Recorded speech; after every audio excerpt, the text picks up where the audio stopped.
நேற்று 21 ஜூன்ல நடந்த இந்தியா வர்சஸ் இங்கிலாந்து மேட்ச்ல சிராஜோட பவுலிங் சரியில்லைன்னு சொல்லிட்டு எல்லாருமே சொல்றாங்க. ஸோ நேற்று யாருமே விக்கெட் எடுக்கல எக்ஸப்ட் பும்ரா தான் 3 விக்கெட்டுமே எடுத்தாரு. அதுக்குன்ட்டு இப்போ பிரசித் கிருஷ்ணா மேலேயும் ஹேட்ரட் ஸ்டார்ட் ஆயிடுச்சு. எஸ்பெஷலி சிராஜ் மேல இருக்க ஹேட்ரட் எல்லாம் சொல்லவே தேவையில்லை. எனக்கு என்னமோ மேட்ச் பார்த்துட்டு இருந்த போது சிராஜோட கான்ட்ரிபியூஷன் உண்மையாவே நல்லா தான் இருந்துச்சு. விக்கெட் மட்டும் தான் விழல, பட் அவரோட ஓவர்ல ஸ்கோர்ஸ் எல்லாமே கம்மி தான்.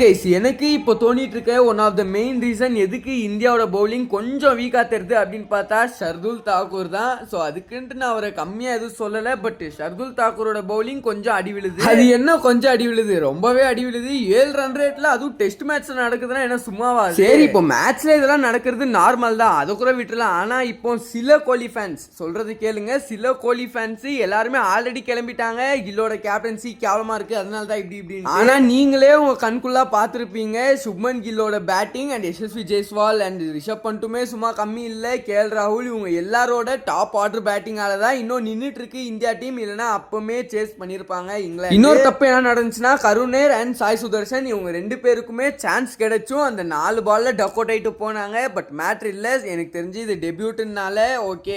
கருணேருக்கு நான் சொல்ல டெபியூட்டு, பட் சாய் சுதர்சன் டெபியூட்னால ஓகே. இப்போ அதுவும் ப்ராப்ளம் இல்ல. ஆனா நிறைய பேர் இப்ப என்ன சொல்லி கிளம்பிட்டாங்கன்னா, சாய் சுதர்சனுக்கு இந்த ஐபிஎல்ல மட்டும் தான் பேட்டிங் செம்மையா இருக்கு, கன்சிஸ்டன்சி மிஸ்டர் கன்சிஸ்டன்சி என்னென்னமோ சொல்லிட்டு இருந்தாங்க. அதுக்கடுத்து இங்க டெஸ்ட்டுக்கு வந்தா ஒண்ணுமே இல்ல இன்டர்நேஷனல் அப்படி இப்படின்னு பேச ஆரம்பிக்கிறாங்க. பட் ஆனா உங்களுக்கே தெரியும், ரோஹித் சர்மா விராட் கோலி ரிட்டையர் ஆனதுக்கு இவங்க எல்லாருமே டெபியூட் ஆகிறதுக்கு ஒன்றும் தப்பு கிடையாது. மீன்ஸ் ஒரு நல்ல பிளேயர்ஸ் தான் இவங்க எல்லாருமே. ஒரு நாள் இல்ல ஒரு நாள் அவங்களோட இதை காட்டுவாங்க. நீங்க வேணா செகண்ட் இன்னிங்ஸ் இந்தியாவை பாருங்க, கருண் நேர் அண்ட் சாய் சுதர்சன் 2 பேருமே ஒரு கிரேட் இன்னிங்ஸ் ஆடுவாங்க. எனக்கு இந்த நம்பிக்கை இருக்கு. உங்களுக்கு அதே நம்பிக்கை இருந்துச்சுன்னா மறக்காம கமெண்ட்ஸ் சொல்லிட்டு போங்க. அண்ட் விராட் கோலி, சில விராட் கோலி ஃபேன்ஸ் எதுக்கு இந்த மாதிரி பேசுறாங்க அப்படிங்கறதும் மறக்காம கமெண்ட்ஸ் சொல்லுங்க. மீன்ஸ் அவங்க பண்றதுக்குலாம் ஒரு லாஜிக்கே இல்ல, பட் எதுக்கு இந்த மாதிரி கதறாங்கன்னு சொல்லிட்டு ஒன்றும் புரியல. சரி கைஸ், வீடியோக்கு புதுசா இருந்தா லைக் பண்ணிக்கோங்க அண்ட் சேனலுக்கு புதுசா இருந்தா சப்ஸ்கிரைப் பண்ணிக்கோங்க. ஸோ தேங்க்ஸ் ஃபார் வாட்சிங் கைஸ்.